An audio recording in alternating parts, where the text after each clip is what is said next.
born in New Zealand, in middle of the North Island of New Zealand, and reared on a country property, on a dairy farm of all places, which is a very precious way to be brought up, really, when I reflect back.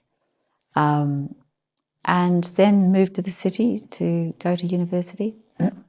Actually studied medicine. I studied as a nurse, actually, to start with, and then I went to university. And then I started to travel and never went back. Still travelling after 33 years. Not really, actually. I came to Australia just as an interim amount of time whilst I gathered money to be able to, or gathered funds to be able to keep travelling, and ended up being here. It must have been about 15 years before I then did the travel that I'd planned on doing all those years, before. And then I continued and went around the world for 4 or 5 years. And that was the time.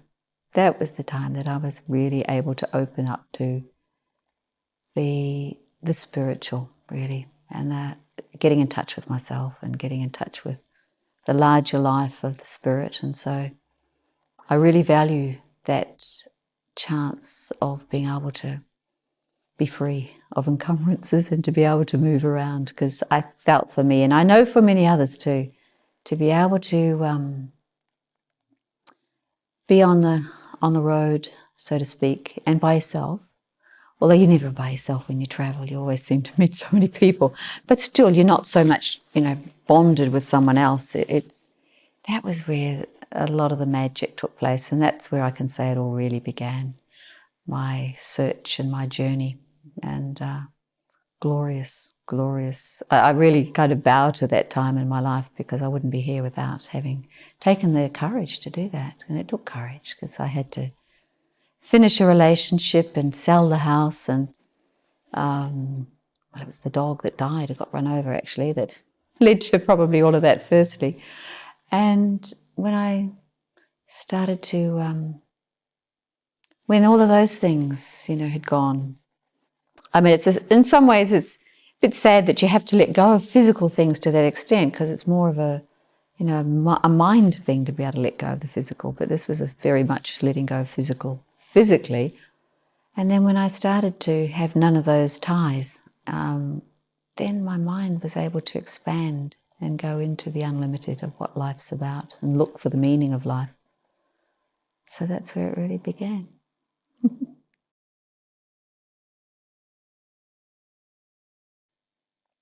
In a funny sort of a way, as a child, I used to watch my sister pray, and I used to think, well, I'm supposed to be doing that. Well, she used to tell me I should be doing that. And so I would, and I could feel a certain level of sweetness from it, but not much else. It was more like something I was just copying her, really. But there was something there. And then when I got into my teens, I started to get curious about Christianity. Well, even though I was, deemed a Christian, I hadn't done much with it through my childhood. But as a teenager, I thought, let's go and have a look at this religion. And so this partner, when I think was 17, we decided to spend our Sundays going to all the different Christian churches, just to see what was going on, really, and find out what they were doing. And what was it they were teaching that could be of any value? And didn't find anything that really either of us really were really interested in. And so then really, I suppose, I can remember we used to be I especially used to be very proud of being able to say, when there was conversation amongst the young group of us, that I wasn't an atheist, but I was agnostic, that I knew something existed out there, but I had no idea what it was. I couldn't get it aligned with where Christianity was going. So, and I didn't at that time start looking anywhere else. And then life got a hold of me, as it can do. I started studying, and I was already studying, but got into that. And then, of course, the idea of travel, and then relationships and work. And I was never big on developing or getting a career. That was sort of secondary to me. But when I started to get this sense of the feeling of starting to question, starting to look deeper, starting to have these deep and meaningful conversations, which started again in my 20s was a silly time. And I always look back and think 20s. But 30s, I started to open again. And at that time in my 30s, I was questioning, but in my questions, I was sort of asking, which way to go and what to do. And I knew that this relationship I was in was not where I needed to be. I felt compromised. And it was totally myself that was compromising my life. And so I just had after 12 years, decided, that this is just not where I can be anymore. And so that's, as I say, when I decided to, we finished, sold the house, and I got a one-way ticket just to go. And that was when I started to collect books, or started to really read books. And it was only at that time as well that I started to gather a different set of people around me who had more interest in, life in the universe. And as one of my friends said, he used to call me the Cosmic Queen because I had all this interest in all these sorts of things. And we used to, this whole new group now that I was part of, we'd stay up till 3 or 4 in the morning just getting so into life in the universe and the deeper meaningfuls of life. Loved every second of it. And I suppose in a way, combined with that and the travel was, the reading. And I started reading, amazingly, can you imagine, one of the books that started me off was Shirley MacLaine's Out on a Limb. It's amazing the service she's done actually through that book, really. Even though it's now, anyway, wouldn't really look back to it, but it played a very significant role in my journey. And then I started to move from that into things like Paramahansa Yogananda and the autobiography of him, and many other things I was reading as I travelled and talked to many different people, and the beauty of being able to be on the road, as I said, it expands your consciousness. It takes you away from, being so caught as we can be, of course, in roles and life and everything that goes with it. So luckily, I had the fortune, because I had the funds from my house. I could stay on the road for quite some years, but I worked as well. I had the ability to be able to work in Europe as well, so I had quite a great life. But at the same time, deep down there was this calling that I had to start doing something more with my life. And interestingly enough, when I did get back to Australia, I was driving along one day with this friend, and she was in the sport. We're in the sports car, her sports car. She was into all these sorts of things, and I just remember looking over it, and it was very surreal. And I just had this sense of like, and I was moving in this thing anyway. And I said, I've just got to spend my life doing voluntary work. But there was things starting to come out of my mouth that I didn't know where they came from. I'd never really thought deeply about any of them. They just come out. And I thought, no, my life's got to be for voluntary. It's got to be for humanity now. This was when I was 34, I think. Maybe earlier, I think. Maybe 32, 33. And then not so long after that, and actually I'd started to move into this concept of omnipresence, of starting to believe in this kind of energy that permeated everything. And was starting to think that this was maybe what God was.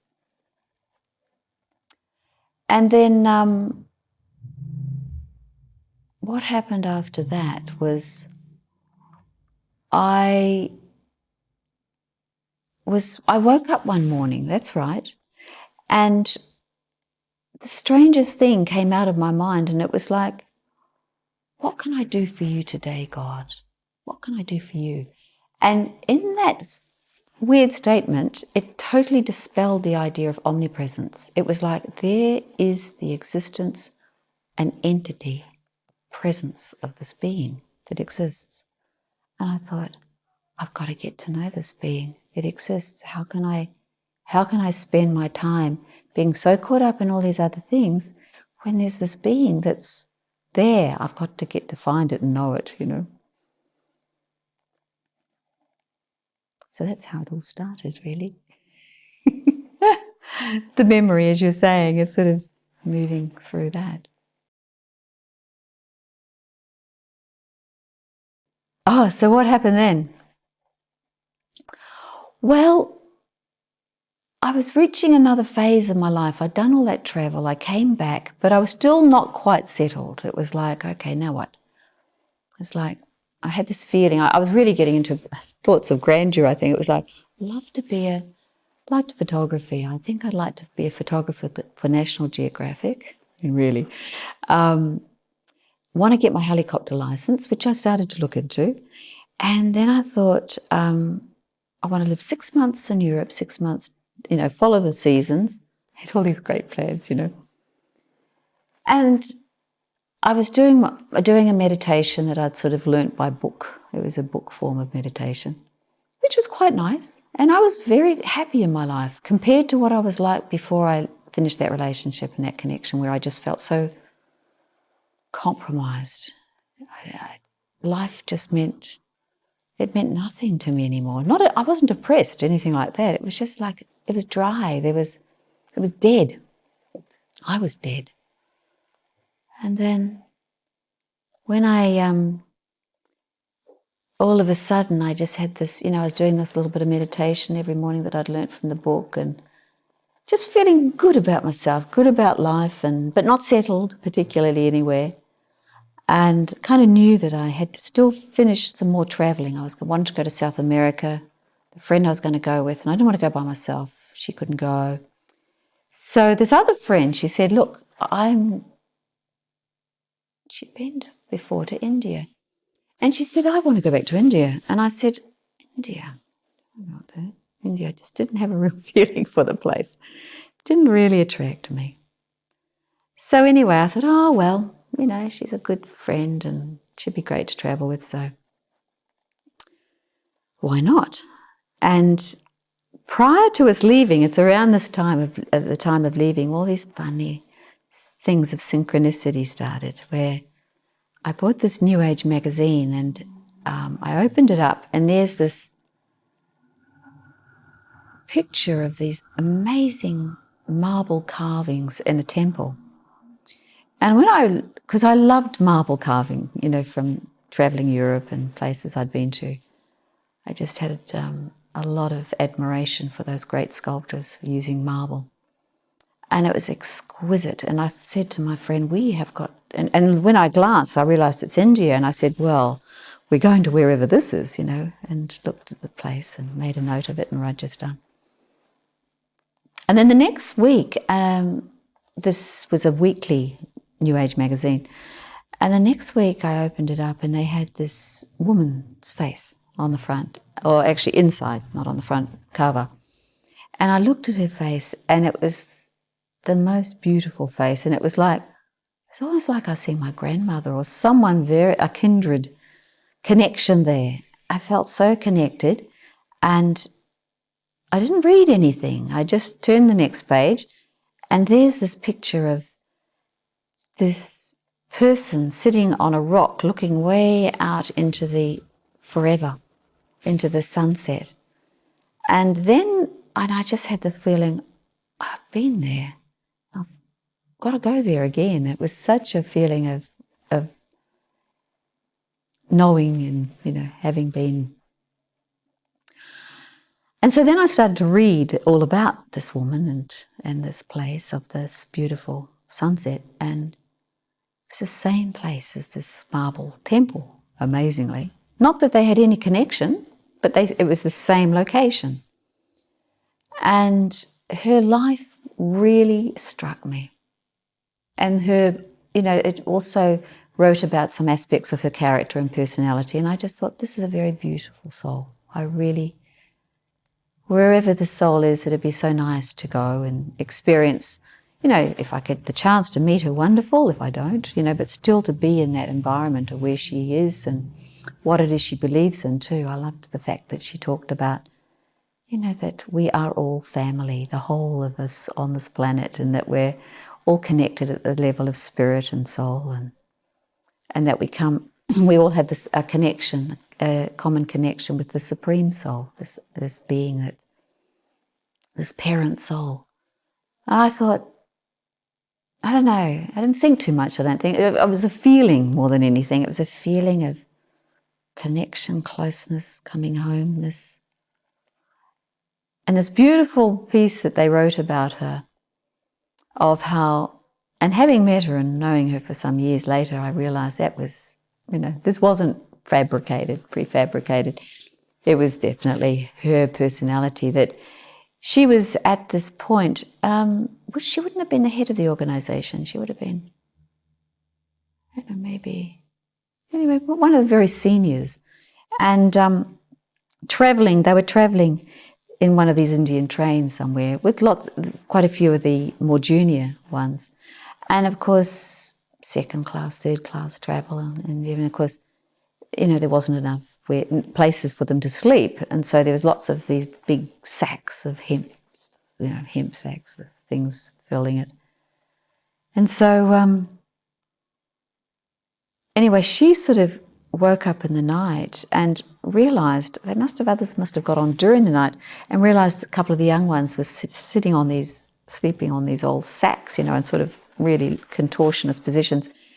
And she was so taken by this, and she just couldn't stand the fact that they were on the floor on these hemp sacks and she was on this bed with all the space. So she got all of them up onto the bed and made them sleep there so she could just alone sit on the hemp sack. And one of these sisters that who was part of that and recalls it, I've heard her tell the story, and she said it was just such an act of so much love. And this is what this woman was about, the embodiment of love. And I think that's why I think I was so attracted to, when I saw the initial photo of her. So I said to my friend, we have got to go to wherever she is. And of course, we're seeing it's the same place as this temple. And we're thinking, oh, this is fabulous. And along with that, I still had my bit of interest in that autobiography of a yogi and the Babuji that they talked about in that. I said, okay, if I'm going to India, let me go and look for this Babuji. Don't know if you know anything about this Babuji. Okay. Anyway, this immortal thing that's kind of a being that pops up and has done for thousands of years, which sounded kind of interesting to me at that time anyway. And so off we went and did our travels, with our backpacks. I was 34, I think. And wonderful, challenging. Travel through India is not a small thing. And this was how many years ago? 22 years ago. And had all of the usual experiences that people who've travelled through India with a backpack have had.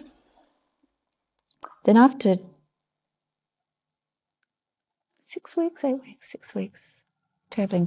we went from Punjab to Kashmir to Dharamsala, came back down. And we got now into Rajasthan, and it was time to go to this place where they had these things and this woman and everything. And when I got to this mountaintop, it's the proverbial mountaintop, it was like, stepping into just this relief from the craziness of what goes on in travel in India. And so that in itself, I just felt on top of the mountain. It was like a same thing, I suppose, the coming home and feeling so rested.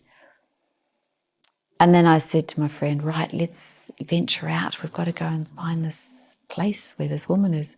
It took a day or so to get there. I just couldn't find it the first day I went out, and then, just one of those funny sorts of occasions. And then this other day I was walking up the road. I was told, go up there. And different ones would say different places where to go. And when I just came to the sort of the doorway almost, or the foot of the main building there, it was like stepping into, it's really like a little heaven in itself. Having just come from the streets of India, it was just exquisite. A little bit over the top, you know, because some of the buildings can be a bit that way, but I was feeling a return of something. And so I got shown around, like I was a tourist then, so I was shown around. And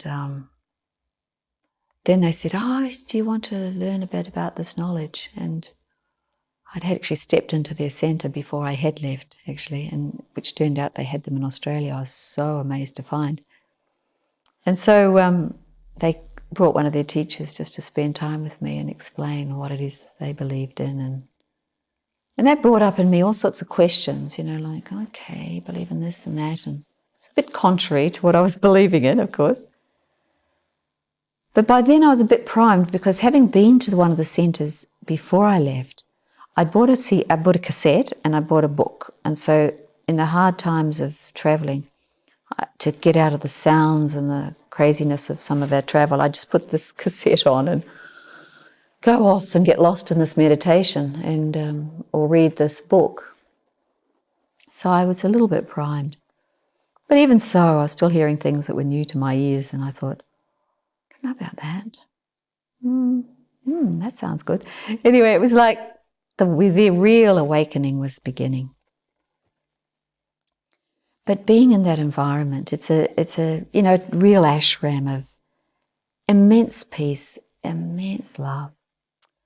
It's like you're just wrapped up and folded in these invisible arms just by stepping into the place. And then when you get the closeness of being in contact with the yogis there, combined with hearing this knowledge that expands and blows your mind when you first hear it, I was absolutely transported. I used to walk around thinking, I remember saying to this other Australian, she was there with her daughter, saying, are you sure they don't spike the food in some way? I was saying, I feel like I'm so high. And it was just the vibration and what I was going through. It was an exquisite time. And so I managed to stay only for a week at that time because my friend who was with me, she was missing her daughter back here. So she wasn't so interested really to spend time there. And I had to honour, the yogi who was teaching me, saying, well, look, you should stay. You're really you feel connected. Saying, no, I have to honour the fact that I'm travelling with someone and I should follow that through. So I left after a week and went on the journey to Varanasi and up to Kathmandu. But I didn't want to see any more. I didn't want to see anything. Having been in that experience, it was like this outside world meant nothing to me. Nothing at all. It didn't matter what I saw. It had no interest, no impact. And in many ways, it's stayed with me like that. It's been the same, to travel now is like, I have no interest at all. But I kept going with it for a week or so, and she knew I would disassociate it as it was, which was sad, really. But she was ready to go home, and all I did when I got to Kathmandu was kept running for these centres, okay. So I just can't find one of those. And there were centres all over the place, you see, so I'd go there. And anyway, lovely as she is, she said, okay, I'm going back to Australia. And I said, okay, well, I'm going to go back to the mountaintop town in Rajasthan. So I went flying back. Well, I did fly from Kathmandu down. And that's where it started. Coming back, that's the spiritual journey. And of course, more and more my consciousness just expanded and expanded being in that environment. I wasn't able to stay in the ashram at that time because they have certain principles you have to live by in order to be able to stay there. So I was living in the village and managed to get a place with a local person. But I just, they had meditation would start at 4 a.m, so I'd get up and have a cold bath in this place and run down this road, get there by quarter to 4 and sit and have this meditation, not really knowing what I was, sort of meditating, I suppose. But just being in this environment of just being so loved and just so at home. It's exquisite, just being in a vibration that's so all-encompassing. And so I spent 3 more weeks like that, and of course I'd spent all day there. They were wonderful. I could eat there, all my meals, and then various people were coming from overseas, in many different parts of the world. Now, not so many of them, because it wasn't the time in which the foreigners would come normally. Germany and UK and some other Australians who were filming, and I just was absolutely catapulted out of it. This other side of my life, the other part of the world, didn't exist for all that time. And probably in connection with getting in touch with God at that time, I know that He was doing it all. When I look back now, I didn't know at the time as to why my consciousness was so elevated and so expanded. And when I started to have more of this knowledge and more the ability to be able to send my thoughts and to be able to make that connection, I realized that He was behind that initial experience, to be able to uplift me enough to get me away from the sense of the senses and the physical into the supersensuous, to the point where I could now experience myself to be the spirit, the soul. And I know initially I wasn't so having the sense of really connecting with Him. It was more the experience of an uplifted, elevated consciousness. And on reflection later, I realized what work He was doing behind me in order to get me there. Those sort of things are exquisite when you look back over your life to see the hand of God in your life. Because sometimes you just think, oh, well, that was a bit lucky, that was a coincidence, But when you can keep your consciousness up and then reflect on your life, you can just see where He's touched and moved and helped. And there's been those moments, definitely, where I've been able to look back and see the wonders of where He helped, where He was giving some level of guidance, and that was one of them. Not knowing, of course, at the time. But it did then take a little bit more knowledge and understanding knowledge to be able to, and the use of knowledge to really make that connection at a very profound level. Because up until that point, it was like He was doing all the work. It was like He was giving me the experiences. But then as soon as I ended up being able to use this incredible, I call it knowledge, and it is knowledge, but it's like there's so many tools in that knowledge on how to create connection and create relationship with this invisible being. This one that doesn't have a body, outside of this physical realm, outside of the realm of birth and death. And so the more then I started studying, and of course this is a big part of the practice of study, to open the consciousness, the more I got more knowledge on this being and sat with it, felt it in my meditation, invoked His presence. And half the time I didn't actually have to invoke in those early days, because He just pours it down. It's like you're the baby, it's like He just rocks you. Because it's like He can see the soul is ready. And as it was, He primed me and got me ready anyway. So fortunate I've been, really, when I look back. And so by that stage, in His kind of welcoming me back to the spirit, to the fact that I'm the soul and He is my parent soul, was that in that embrace, was that He would just absolutely, in my meditations, just pour love into the soul. So much love, such that I would be just totally crying, totally raptured, I suppose, some of those old-fashioned words, and so much love that I couldn't take it, actually. Couldn't take it all. It was like I had to sort of shake myself out of it and off it because I didn't know how to take so much love.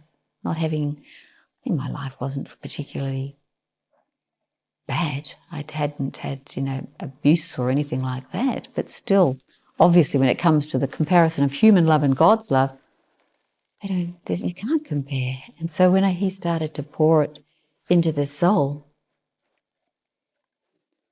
I was so overwhelmed. And what he did in those early years, and which has stayed with me, is he's planted in me a seed. It's like a little microchip or something. And he's planted that in me now, that it's like he's got me completely. And,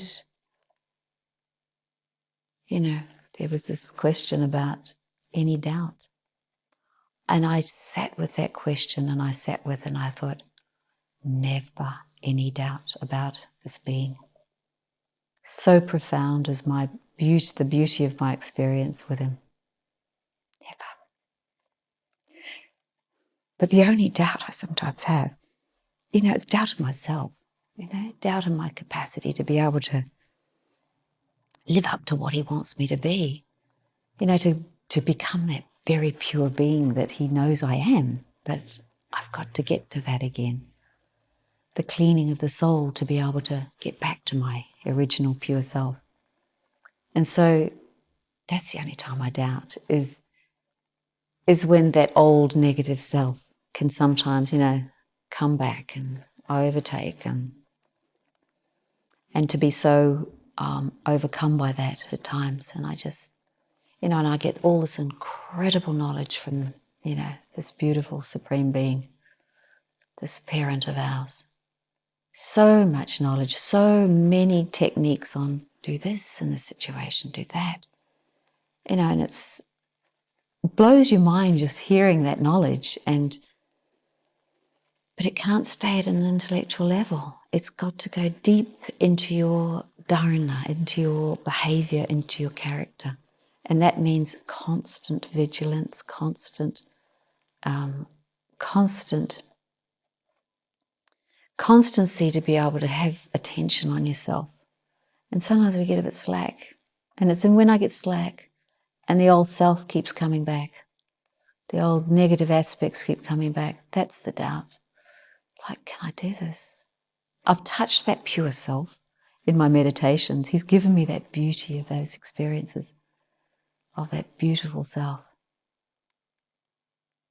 And half of why I stay in this life is, firstly, of course, feeling him with me anyway, his presence. But the other thing is having touched those moments, and seconds they can be only in your meditations, but they're so deep. They go so deep in the subconscious of my memory, of being that pure being, no negativity, that I know I was that. And the feeling of that is so exquisite, to be just pure and no negativity. What an exquisite experience. And I just think, I was it, and I am going to become it. And in fact, I am already it, but I don't allow it to shine because I allow the negatives to still get in there. And so I just think I've had the feeling, the reality of that depth of pure self. I've got to get back there. If I don't do it, who's going to? And look at the suffering in the world of souls that are crying out for so much solace from someone, that obviously from God, but also from others that can give them some sense of peace or love. And I can't give real peace or love until I emerge my own deep peace and love from that purity.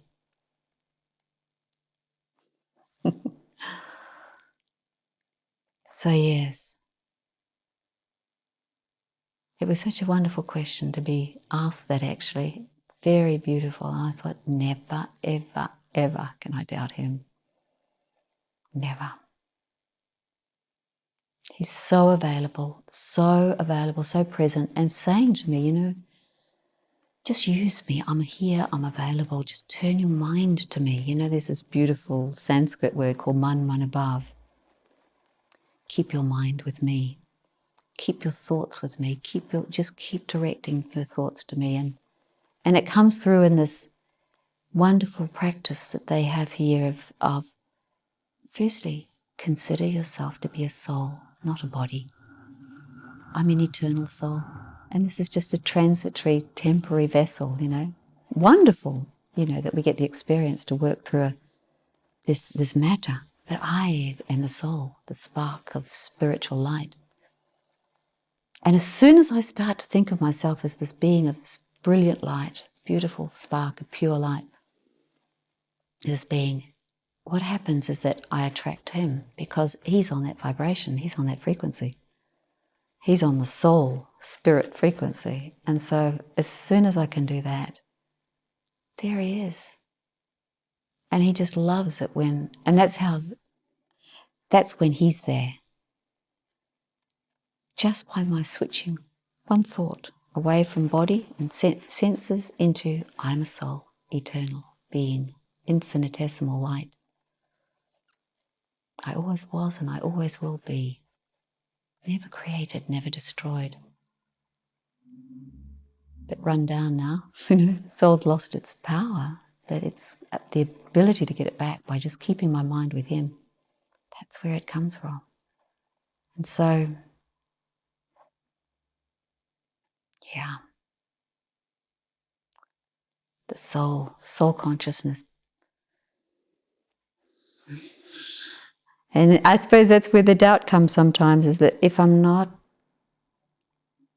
in that awareness of my reality of being the soul and get trapped back in the physical, back into the senses, it's like I shut the door to him.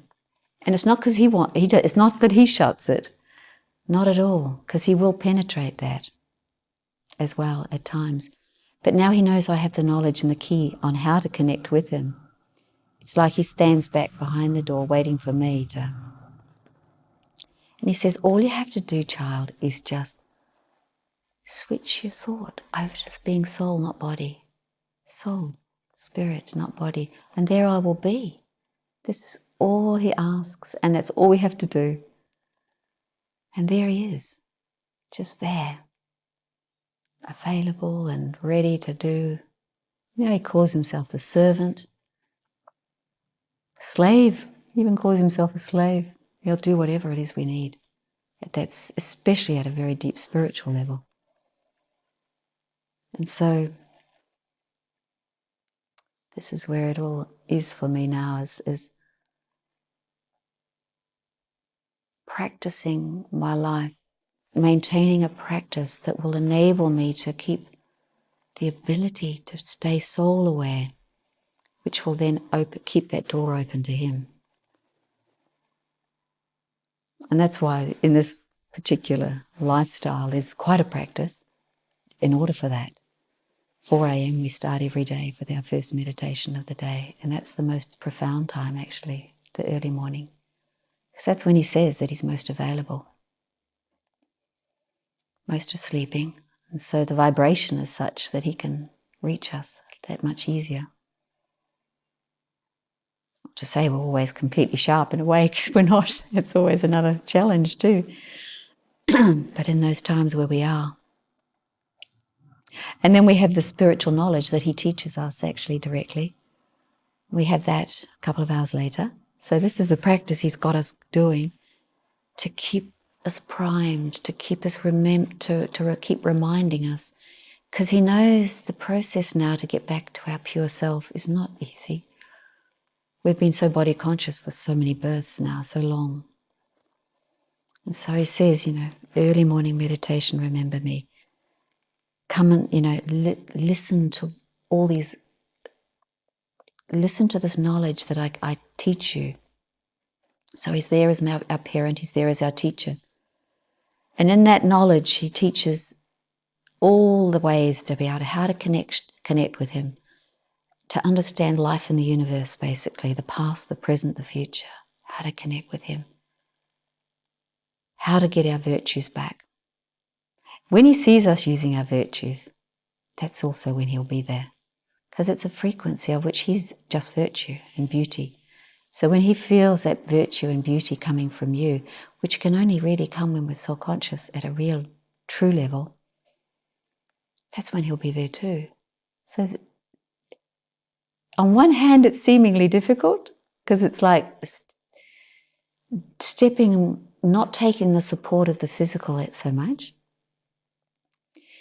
But on the other hand, it's so simple.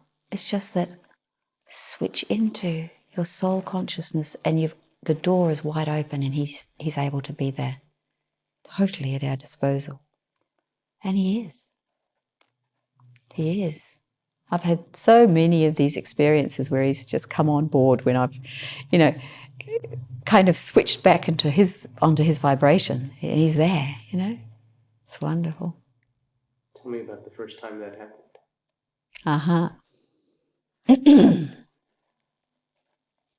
Well, firstly, like I was saying, like I was having those incredibly heightened, extraordinary experiences. It was like I was this baby that was just embraced by the Supreme, and he was just pouring everything through me, over me. So in a way, it was just automatic. But then as, slowly as the months and into years started to go on, there were certain times things I was going through. In my meditations, extraordinary experiences where I'd be totally bodiless, totally without any sense of physical, where the soul would be in what we would call the seed stage. And where the soul and Supreme Soul, where you're totally with each other, totally aligned, totally merged but not merged. It's like together but not, and just totally the flow of the current of his purity and love and peace and power would consume the soul. So our early years in the meditations, but then in my daily life, the extraordinary things that would happen, which maybe some people would say, oh, well, it's just a fluke and this and that. But the times I had to call on him, when I came onto this path, this, by the way, is our traffic control, we call it. Every 2 hours we stop for meditation, which is also one of the prescribed practices to switch your mind back. Come on, you get so lost in emails and this and that and work. Would you like to have a couple of minutes with it? Just 1 minute even.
Some of the experiences.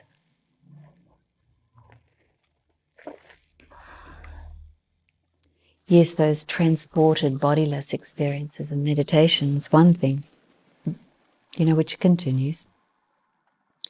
But just moments in everyday life where I when I was awakened, with a lot of this knowledge and obviously the experience of the power of the Supreme too at the time, God, I was just, really, I was just running with ecstasy in many ways. And this went on probably, I could say, for 5, 6, 7 years. And I had such energy, such fun. It's not to say I'm not particularly the opposite now, I'm not. But compared to then, and I just couldn't, I just loved sitting in the meditations, which could be 3 hours, 4 hours. But then we also have a big part of this lifestyle is, we have 4 subjects as knowledge, going into the depth of churning deeply knowledge, past, present, future, and the soul and God. And also, as I said earlier too, being able to know and connect in yoga. And also, of course, dharana, bringing our virtues back into the character, becoming more virtuous, becoming pure. And then, of course, the 4th subject is service, to be of help to others and help to mankind, help to the planet. And so the more there's that connection with the Supreme and the more there's the knowledge, all of those 3 other subjects are in place, the zeal and enthusiasm to want to serve becomes really something. And I was insatiable and uncontrollable, I should say, probably in those first few years. And I happened to be working in an Omnimax theatre in those days, believe it or not, and working in the console area. And anyway, I had the thought, because I had a planetarium as well. And I said to my boss, look, I would love to hold meditations in here, any opportunity to be able to give others experiences, deep silence in this dome, and of course being able to take them through this planetarium experience and being able to change the colours and this, because the sense of this meditation is to go inward, I am a soul, being a spirit, a being of light, and then to go upward to that home of light where we originally come from as spirits of the soul, and to connect with our supreme being, the supreme soul, God, in that realm of light. So this was the ideal place, to change the lighting, take them up into that experience, transcend them.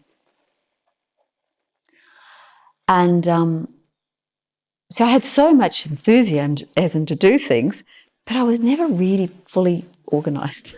I didn't quite get the ABCs together. And what happened was I sort of had a running sheet together. This was the opening sort of, session. And of course, it was amazing. See, this is how God works. How can they pass over this, I don't know how many $1 million this place cost to get it run, build it and get it running. They pass it over to us amateurs of this little yoga group to use it and run it and use all the equipment. I mean, I only used a little bit of a computer inside the theatre, not anything outside. I didn't really know that much. So anyway, they handed it over to us and of course we didn't do any rehearsal or anything, just sort of thought in my mind as to what it would be like.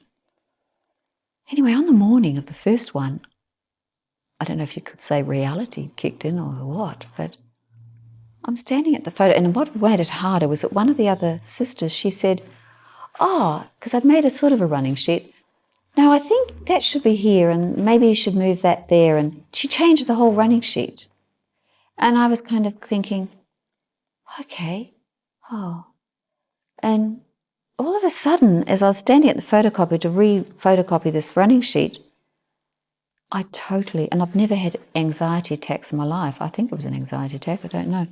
But I absolutely froze because all of a sudden, everything in here that I had thought through had been thrown out by someone suggesting another plan. And I all of a sudden realised, I have no idea what's supposed to be going on. There's 3 hours to go and there's all these people coming. And I really, really, really was stressed. I can't tell you. I was almost at the point of kind of, not that I'd run away from it, I'd never do that because I'd committed to it, but I was completely and utterly devastated because I was shut down up here. I was frozen because what I'd planned was totally now, and I couldn't grasp this new system, and it was 3 hours to go, and I stood at this photocopy and I was just like, no, oh no. It was just like this. And I wasn't actually calling out to God, but it was like I was doing it for him. I wanted to reveal and give others the experiences I'd been having. And it was like I wanted them to have the same experience, to have the feeling of what he can give to us. And I stood there I think I might have started to cry. No, I don't think so. I was just like too frozen even to cry. And then all of a sudden it was like some, I don't know, Cinderella movie.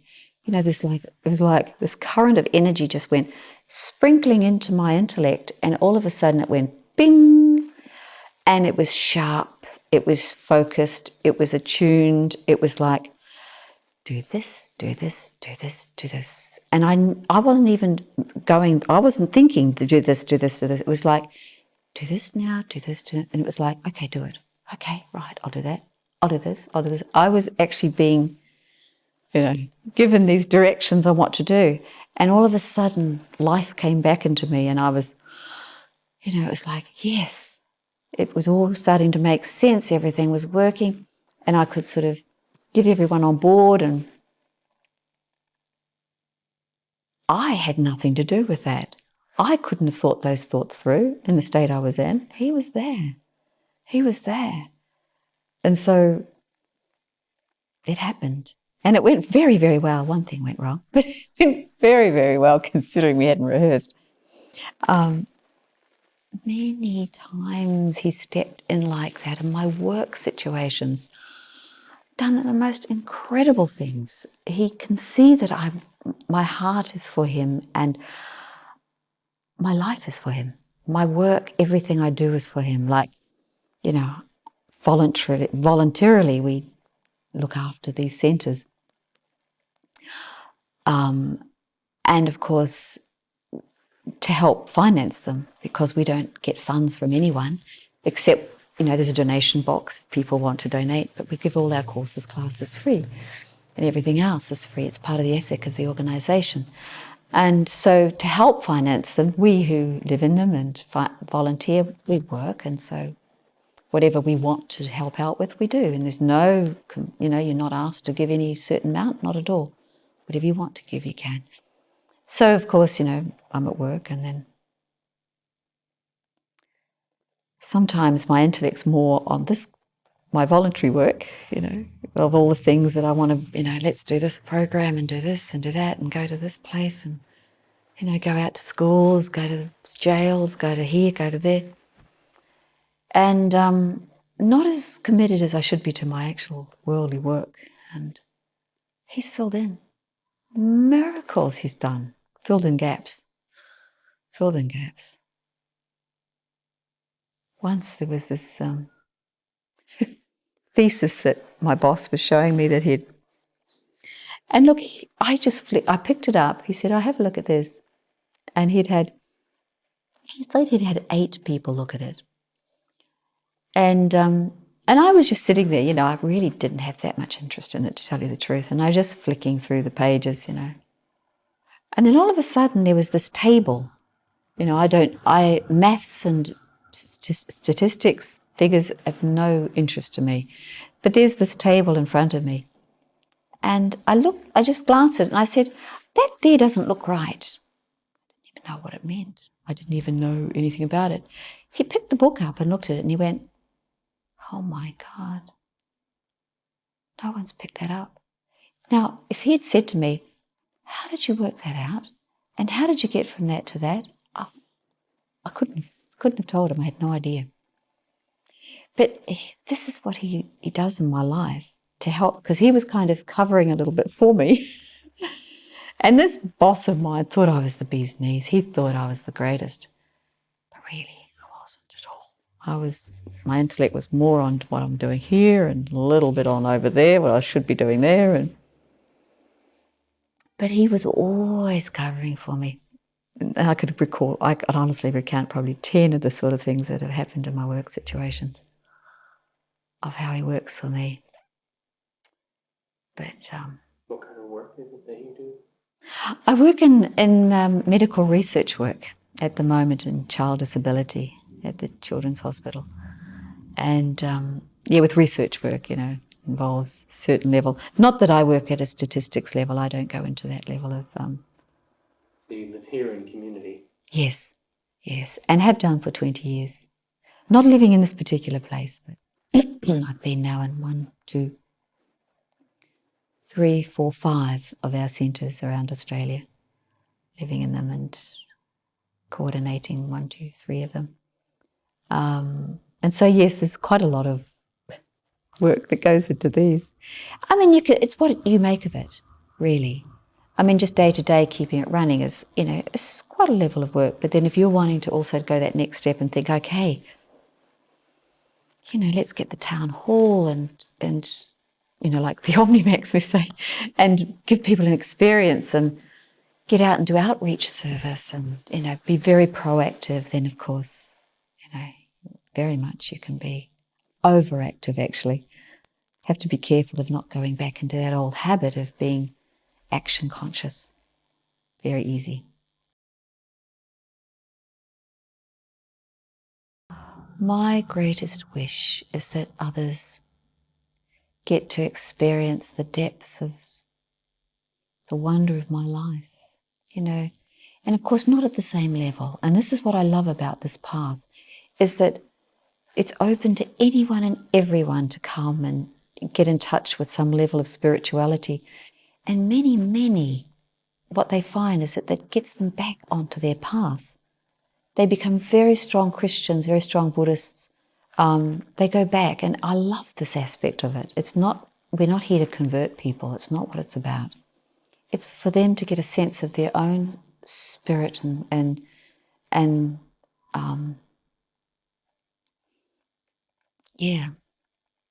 that other aspect of themselves, of which is being so deprived. And because it's deprived, that's where all our sorrow is coming from. Dependency on, don't have to tell the world really, we all know, when we get dependent on bodily, sensory, the physical aspect of existence, we will be guaranteed sorrow. And so the more that we can get in touch with the soul, our consciousness flies above, how the physical just keeps us so in such a state of illusion. And so if my wish is that souls, all my family, all my brothers and sisters, all souls of the world can at least touch that inner core of themselves, of purity, of absolute goodness and beauty, of which all 6.5, 7 billion of us are. Beautiful, beautiful beings. But we're just not able to express it because of the encumbrance of the negativity that we've accumulated through being so physically bound and physically trapped by. So if they could just experience that beauty of themselves, just through opening that aspect of their metaphysical, that I am a spirit, a soul, firstly. And I am in this body at this present time, but I'm not the body. I am the soul that gives life to this body. To experience, and of course, not only to experience that, but if it's in that experience, though, of which there is utmost happiness, utmost contentment, the greatest fulfillment and satisfaction that anyone could ever experience. And of course, within that is to be able to, I wouldn't wish this on everyone in the world because it's not always their path, but for me, to be able to experience God in whatever form, whatever way they want, but to at least help them in their life to elevate in their consciousness, to give them that sense of freedom again and love and happiness. Yeah. I suppose that would be my greatest wish. And I suppose too is connected to that is for us to also understand the time in which we live. That the time now on this planet is such a time. I think when we sit in silence and listen to the heartbeat of the world, listen to what other souls of the world are going through, we know that there is going to be a huge change, a huge shift coming.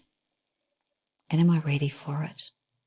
And really just at that level in this of knowing that time, that am I spiritually prepared, so that whatever is to come and it is to happen, I can rise above it and not be at all disturbed if there is that level of, disturbance that will come. But to be in that, to know that this is the time to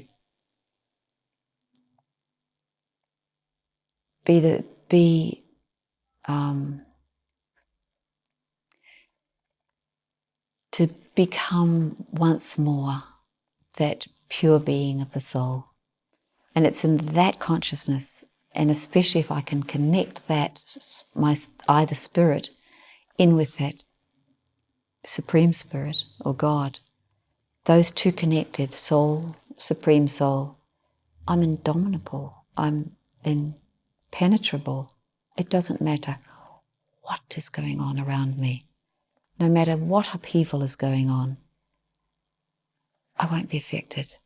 And also then, with my ability to stay so connected with him and being able to take from him, what happens?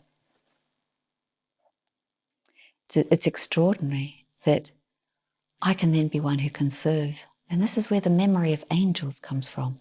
If I can keep my consciousness so clean, so clear, so stable that he can work through it, then I can be of use to others on this planet.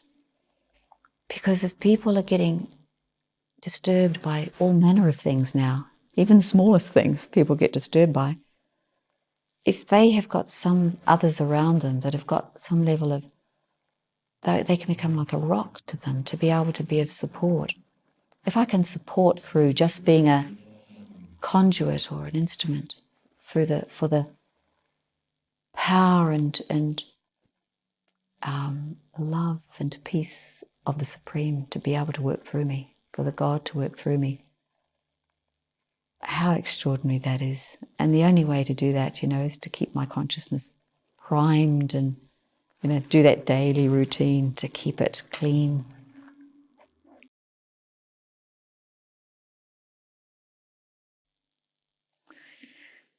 That there's a beautiful soul, a very pure, clean soul that's radiating out through that body, through those eyes, whose only desire in life now is to reflect God through the eyes and to be able to shine through the face to the world that God has come and God is available and life becomes easy. I suppose that would be it. Thank you so much. Pleasure. Oh, lovely even for me. Nothing nicer, isn't it, to go on that journey with yourself and recapture all your moments. And yes, very lovely.